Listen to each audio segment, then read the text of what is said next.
Naranasan mo na bang umiyak sa gabi habang kausap ang anak mo sa video call? Hi, I'm Virg Bargayo, a mother of two and a former OFW. Dahil sa hirap ng buhay, kailangan kong iwan ang mga anak ko para magtrabaho sa ibang bansa. Takot na iwanan ang pamilya ko. Pero nilakasan ko ang loob ko kasi gusto ko sila mabigyan ng magandang buhay. Buwan-buwan, 20,000 pesos lang ang kinikita ko sa Lebanon. Kulang na kulang para sa pangangailangan ng pamilya ko.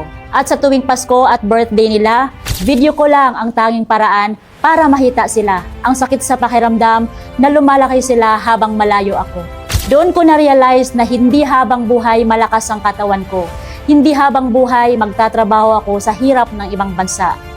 Hindi habang buhay kikita ako ng pera abroad. Nahilala ko ang SBA, Online Business Academy through Facebook, na kahit part-time lang, pwede kang kumita ng malaki. Sa una, takot ako.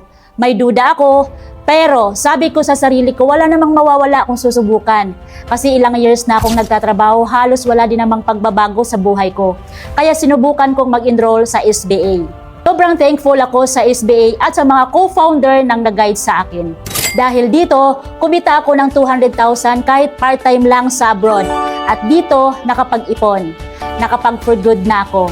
Ngayon, kumikita ng 200,000 per month kahit nandito lang sa Pilipinas. Nakapag-travel, local at international, na-award bilang Millionaires Club, nakabili ng 2 sasakyan, may sariling property, at ngayon nakatira sa magandang bahay kasama ang pamilya ko. Isa na rin ako sa mga nagtuturo sa mga kapwa ko OFW na gusto ring makapag-ipon at makapag-for good.